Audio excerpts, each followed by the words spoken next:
Туркакта тойду деле ойлобой калдым. Болгондай таза абага чыгып, мындай ээн жактарга чыгып, эч ким көрбөгөн жакка чыгып, таза абада бийик тоолордун үстүнө чыгып дем алгым келет.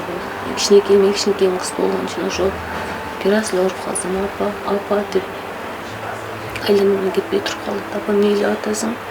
Бутуң дагы шишип кетти деп. Анан чоң балам келип тынбай дарыларын берет, ошо көбүрөөк каралышат.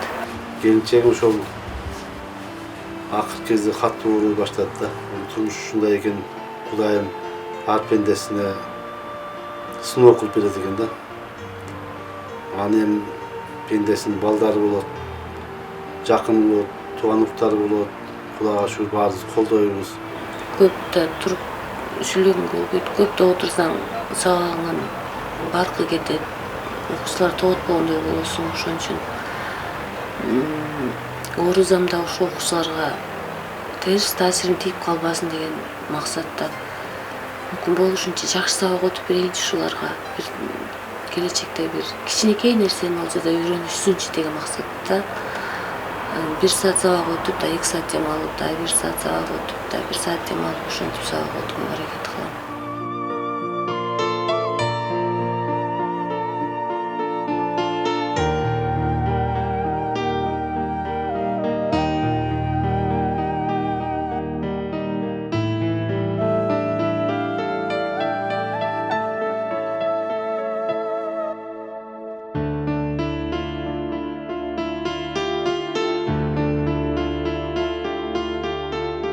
Бул оору мен 2008-жылдын ноябрь айынан баштап ооруйм.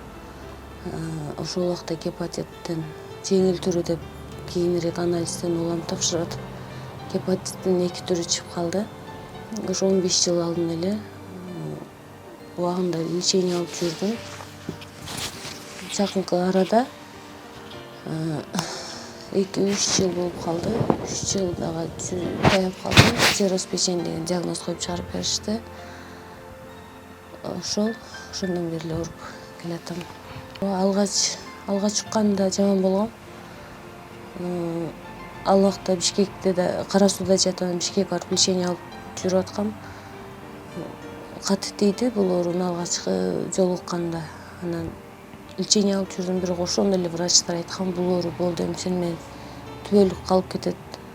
Болгону вирустарды токтотуп коюуна коюшубуз мүмкүн, бирок каныңда бул өмүр бою калып кетет деп айтышкан.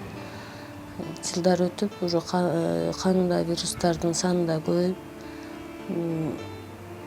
билбейм эмне таасир этти, анан боорум уже катып, цирроз печеньге алып келип койду. Больницада жатканыбызда боор оорусунун дарылары баардыгы эле кымбат, анан баардыгын өзүбүздүн жаныбызда сатып алган үчүн, бирок бул дарылар Кыргызстандан чыкпайт экен, башка чет мамлекеттин дарыларын алабыз. Будан 2-3 жыл алдын больницага жатканда 20-30 айланасы кете турган болсо, бир лечениямда жакынкы арада бери ушу 50 миллион айланасында уже акча, каражат керектелип калды да. Мектепте 18 жылдан бери иштейм. 18 жылдан бери мектепте иштеп келем. Кайсыл сабактан бересиз? Мектепте физика менен информатика предметинен берем. Специм ушул 2 сабакка туура келген үчүн, 2 диплом болгон үчүн 2 сабактан сабак берем. Гепатит менен туугандарыңыз ооруганбы? Жок, туугандарым ооруган эмес. Бул убакытка чейин үй бүлөмдө 9 бир тууган болсок, 9-дун эч кимисинде гепатиттин түрлөрү кездешкен эмес.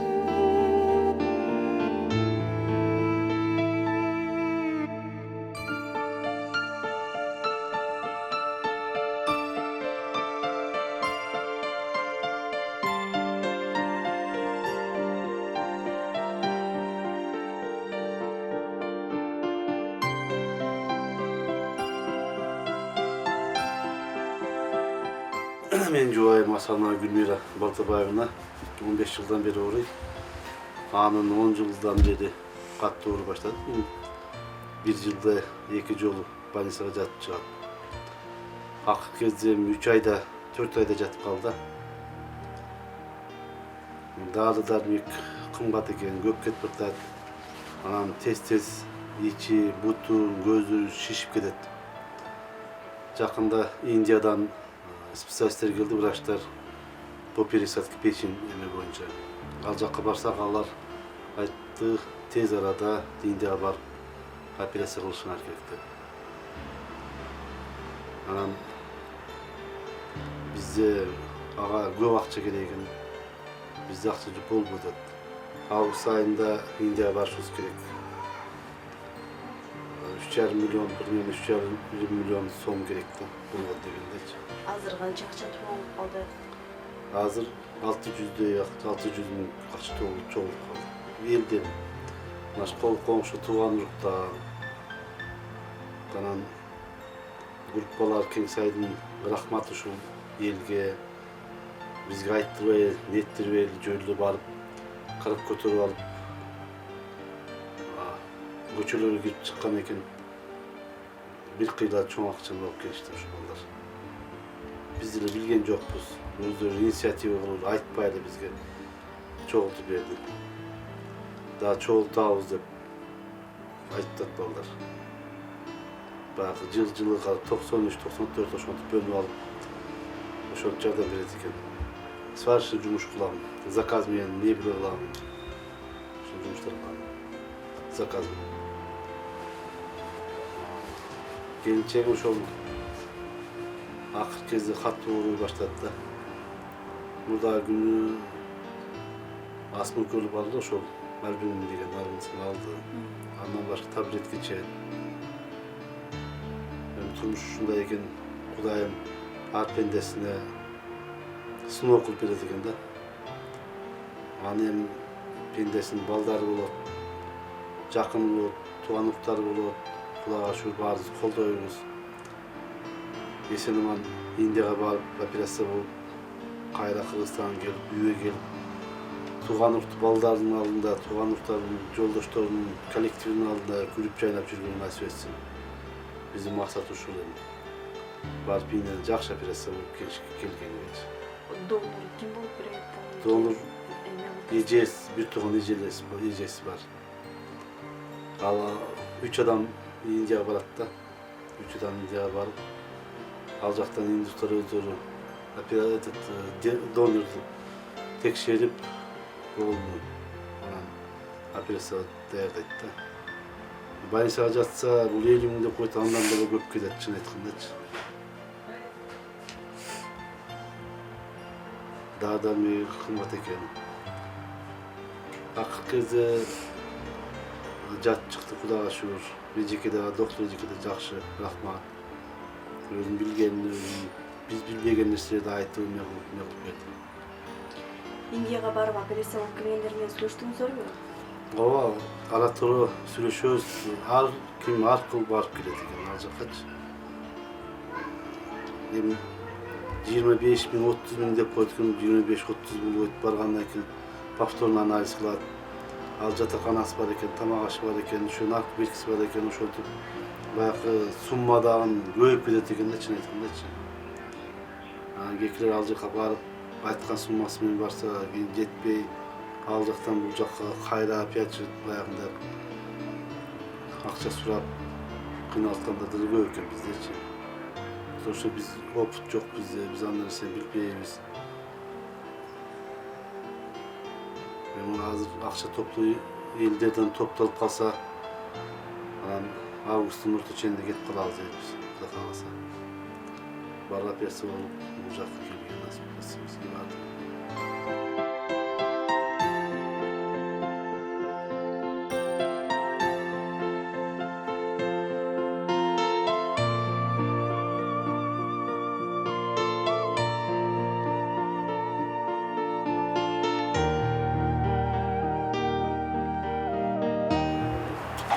Азыркы учурда ушу мамлекет тарабынан ооруган эмени гепатит менен ооругандарга акысыз жардам катары дарылар берилип баштады.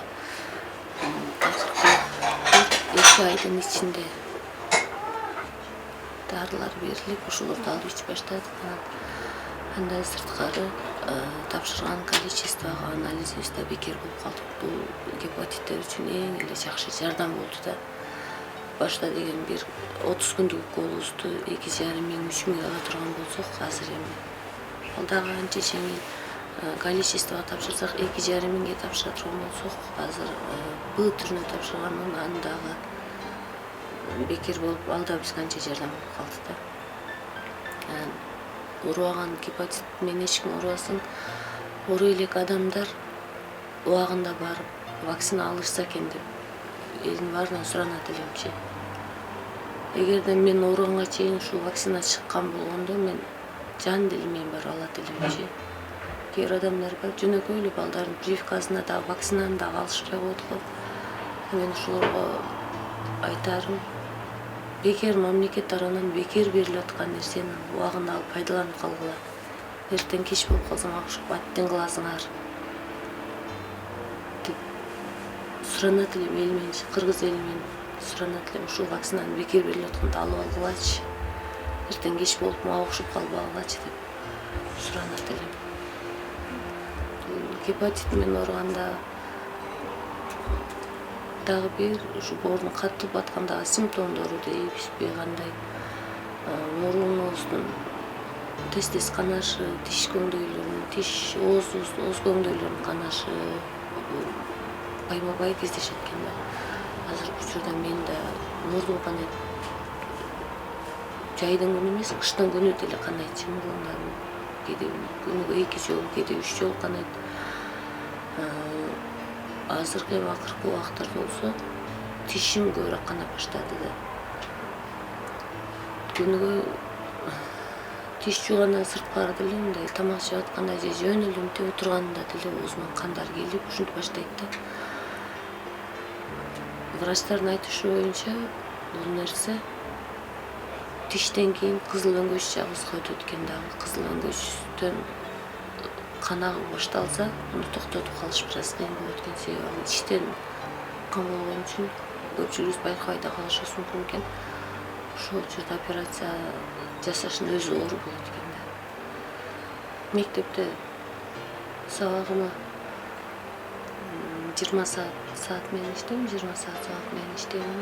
Аны бөлдүрүп, арасында окошкага ойдуртуп, 2 сменге окошкаларды ойдуртуп алам. Иштебейин десем, ичкен дарыларымды бир том сом болуп аткандан кийин иштешиме туура келет.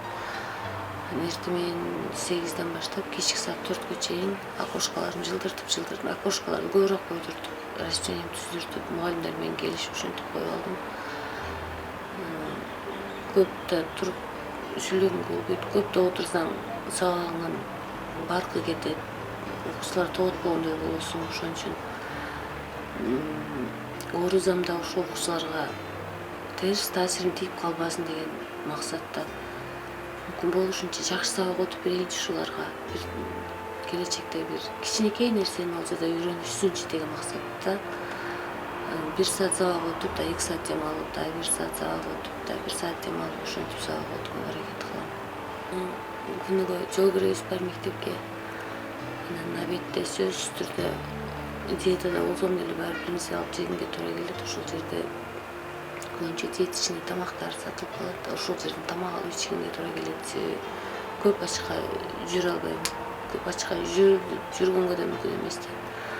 Аз-аздан ич, бирок тез ич деп врачтар ушинтишет. Ар 2 саат сайын жок дегенде жарым кило болсо да тамак ичип ал депчи. Сөзсүз обедте тамактанам. 20 миң мындай караганда жетпейт. Эч нерсеге жетпейт. 20 миң айлык азыр жеткизиш кыйын. Бирок ушунусуна да шүгүр дейм. Эгерде бир сом акча таба албай үйдө отуруп калганда эмне кылат элем? Ушул жагына да шүгүр деп, шүгүр гана келтирип жашайм. Баягы эшикке чыгып, той топурга барууңуз келсе керек да? Чурукка басып. Акыркы убакта тойду деле ойлобой калдым. Болгондой таза абага чыгып, ээн жактарга чыгып, эч ким көрбөгөн жакка чыгып, таза абада бийик тоолордун үстүнө чыгып дем алгым келет. Тойда бир нерсе дегендерди ушу унутуп деле калдымчы. Бийлеш, ырдаш дегендер. Билбейм, мындай нерсе көп деле ойума келе бербейт. Болгон бийик жактарга чыгып, таза абада кере дем алганды сагындым. Ошол күндөрүмдү сагындым. чоңдорум болгон үчүн көп делжин агылбайм. Мен кичинекейим кыз болгон үчүн ошо бир аз эле ооруп калсам апа деп айланмай кетпей туруп калат. Апа эмне ыйлап атасың? Бутуң дагы шишип кетти деп. Анан чоң балам келип тынбай дарыларын берет. Ошо көбүрөөк каралышат. Үйүм чоң болгон үчүн буттарым шишип кетсе дагы бир жерим ооруса дагы келип укалап, массаж кылып, апа эмне кылайын? Апа сүйлөп берейинби? Апа ырдап берейинби? Апа бийлеп берейинби? Апа кичине эле күлүп койсоңуз деп ошо балам көңүлүмө карайт.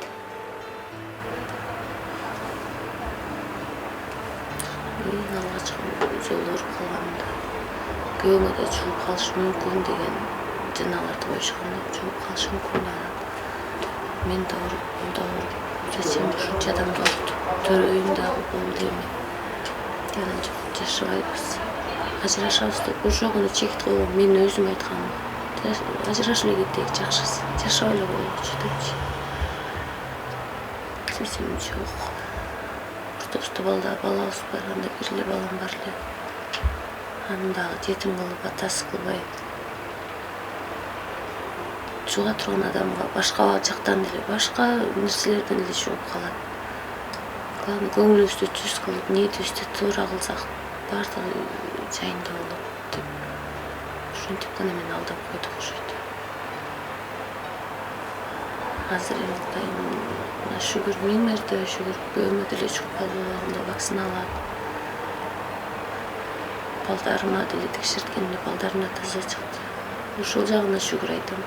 Мен оорудум, балдарым оорубасынчы, күйөөм оорубасын. Бир туугандарым тиги кыргыз эли оорубасынчы ушул оору менен. Себеби өмүр бою кан усту калгандан кийин